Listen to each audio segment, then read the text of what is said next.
Hi hello ಎಲ್ರಿಗೂ ನಮಸ್ತೆ. ಎಲ್ಲರೂ ಹೇಗಿದ್ದೀರಾ? ಇವತ್ತೊಂದು ಮಿನಿ ಬ್ಲಾಗ್ ನೋಡೋಣವಾ. ಇವತ್ತು ಮಂಗಳವಾರದ ಮಿನಿ ಬ್ಲಾಗ್ ಇವತ್ತು ಅಪ್ಲೋಡ್ ಮಾಡ್ತಾ ಇದ್ದೀನಿ ನಾನು.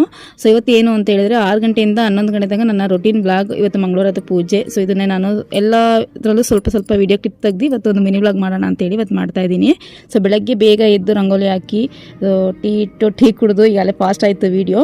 ಆಮೇಲೆ ಬೆಳಗ್ಗೆ ತಿಂಡಿಗೆ ಅಂತೇಳಿ ಮುಳುಗಾಯಿ ಪಲ್ಯ ಚಪಾತಿ ಮಾಡಿದ್ವಿ. ತುಂಬ ಚೆನ್ನಾಗಿತ್ತು ಟೇಸ್ಟು. ಮಕ್ಕಳಿಗೂ ಬೇಗ ಸ್ಕೂಲಿಗೆ ಟೈಮ್ ಆಗುತ್ತೆ ಅಂತೇಳಿ ಮುಳುಗಾಯಿ ಪಲ್ಯ ಚಪಾತಿ ಮಾಡಿಕೊಟ್ವಿ.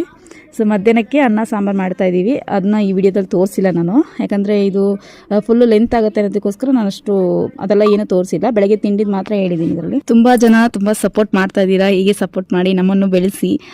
ಈ ಥರ ಮಿನಿ ಬ್ಲಾಗ್ ಇನ್ನು ಮುಂದೆ ಕಂಟಿನ್ಯೂ ಮಾಡೋದ ಬೇಡ ಅಂತ ಕಮೆಂಟಲ್ಲಿ ತಿಳಿಸಿ. ಇಲ್ಲ ಯಾವ ಥರ ವೀಡಿಯೋಸ್ ಮಾಡಲಿ ಅನ್ನೋದನ್ನು ಕೂಡ ಐಡಿಯಾಸ್ ಇದ್ದರೆ ಹೇಳಿ. ಹಾಗೆ ಹೊಸದಾಗಿ ನಮ್ಮ ಪೇಜನ್ನು ನೋಡ್ತಿರೋರು ಫಾಲೋ ಮಾಡ್ಕೊಳ್ಳಿ. ಸೊ ತುಂಬ ಜನ ಕೇಳ್ತಾ ಇದ್ರು ನಿಮ್ಮೂರು ಯಾವುದು, ನಿಮ್ಮೂರು ತುಂಬ ಜನ ಕಮೆಂಟಲ್ಲಿ ಕೇಳ್ತಾನೆ ಇದ್ರು. ಸೊ ನಮ್ಮೂರು ಯಾವುದು ಅಂತ ನಮ್ಮದು ಶಿವಮೊಗ್ಗ ಜಿಲ್ಲೆ ಭದ್ರಾವತಿ ತಾಲೂಕು. ಶಿವಮೊಗ್ಗದಿಂದ ಒಂದು 40 ಕಿಲೋಮೀಟರ್ ಒಂದು ಹಳ್ಳಿಯಲ್ಲಿದ್ದೀವಿ. ಎಕ್ಸಾಕ್ಟಾಗಿ ನಮ್ಮ ಊರ ಹೆಸರು ಹೇಳೋಕ್ಕಾಗಲ್ಲ, ಯಾಕಂದರೆ ಏನಾದರೂ ಒಂದು ಪ್ರಾಬ್ಲಮ್ ಬರುತ್ತೇನೋ ಅಂತ ಒಂದು ಹೆದರಿಕೆ ಅಷ್ಟೇ. ಸೊ ಶಿವಮೊಗ್ಗದಿಂದ ಒಂದು 35-40 ಕಿಲೋಮೀಟರ್ ಹತ್ರದಲ್ಲಿ ನಾವು ಒಂದು ಹಳ್ಳಿಯಲ್ಲಿದ್ದೀವಿ. ಖಂಡಿತ ನಮ್ಮೂರು ಸೈಡ್ ಯಾರಾದರೂ ಇದ್ದೇ ಇರ್ತೀರಾ, ಕಮೆಂಟಲ್ಲಿ ತಿಳಿಸಿ. ಹಾಗೆ ಈಗ ಬೆಳಗ್ಗೆ ತಿಂಡಿ ಎಲ್ಲ ಆಯಿತು, ಮಕ್ಕಳಿಗೆಲ್ಲ ಕೊಟ್ಟು ಕಳಿಸಾಯಿತು.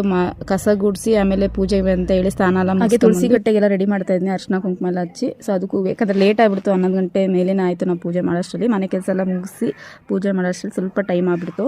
ಹಾಗಾಗಿ ತುಳಸಿ ಕಟ್ಟೆಗೆಲ್ಲ ರೆಡಿ ಮಾಡ್ತಾ ಇದ್ದೀನಿ. ಅರ್ಶಿನ ಕುಂಕುಮ ಇಟ್ಟು ಹೂವಿಟ್ಟು ರಂಗೋಲಿ ಹಾಕಿ ಸೊ ನನ್ನ ಪೂಜೆನೂ ಕೂಡ ನಾನು ಮುಗಿಸ್ಕೊಂಡೆ. ಸೊ ಇಷ್ಟು ತಾಳ್ಮೆಯಿಂದ ನನ್ನ ವೀಡಿಯೋಸ್ ನೋಡಿದ್ದಕ್ಕೆ ತುಂಬ ಥ್ಯಾಂಕ್ಸ್. ಹೊಸದಾಗಿ ನಮ್ಮ ಪೇಜನ್ನು ನೋಡ್ತಿರೋರು ಫಾಲೋ ಮಾಡ್ಕೊಳ್ಳಿ, ಸಪೋರ್ಟ್ ಮಾಡಿ. Thank you for watching.